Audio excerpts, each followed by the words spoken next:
చపాతీలు ఎప్పుడూ ఒకేలాగా కాకుండా ఇలా డిఫరెంట్‌గా గూడా ట్రై చేసి పెట్టండి. పిల్లలే కాదు పెద్దవాళ్ళు గూడా చాలా ఇష్టంగా తింటారు. పైగా హెల్త్‌కి చాలా మంచిది. వెజిటబుల్స్ సెపరేట్‌గా తినాల్సిన అవసరం కూడా ఉండదు. ఇలా అయితే కలిపేసుకొని తినొచ్చు. ఫస్ట్ అయితే ఒక బౌల్ తీసుకొని 1 కప్ అయితే సొరకాయ తురుము, హాఫ్ కప్పు క్యారెట్ తురుము, అలాగే సన్నగా తరిగిన ఆనియన్స్, పచ్చిమిర్చి, కొద్దిగా కొత్తిమీర కూడా వేసుకున్నాను. ఇక్కడ నేను బార్లీ ఫ్లోర్ కలుపుతున్నాననమాట. ఈ బార్లీ ఫ్లోర్ హెల్త్‌కి చాలా మంచిది. సో, నేను వీక్లీ వన్స్ ఇలా చపాతీలకి మిక్స్ చేస్తూ ఉంటాను. సమ్‌టైమ్స్ రాగి ఫ్లోర్‌లో కూడా కలిపి దోసలాగా వేసిస్తూ ఉంటాను. మీ దగ్గర బార్లీ ఫ్లోర్ లేదు అనుకుంటే రాగి ఫ్లోర్ కూడా యాడ్ చేసుకోవచ్చు. టేస్ట్ చాలా బావుంటుంది. 2 కప్స్ గోధుమ పిండి, ఒక 2 స్పూన్స్ అయితే మాత్రం తెల్ల నువ్వులు తీసుకున్నాను. లైట్‌గా సాల్ట్ యాడ్ చేసుకుంటున్నాను. వాటర్ ఏవి వేయాల్సిన అవసరం లేదు. సొరకాయలో ఉన్న వాటరే పిండి కలుపుతూ ఉంటే సరిపోతుంది.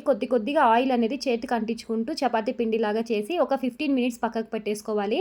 తర్వాత అయితే మాత్రం చపాతీలాగా చేసుకొని పెనం మీద కాల్చుకోవడమే. టేస్ట్ అయితే చాలా బావుంటుంది. ఎవరైనా ట్రై చేయకపోతే ఒకసారి ట్రై చేయండి. వీడియో నచ్చితే లైక్ చేసి సబ్స్క్రైబ్ చేసుకోండి.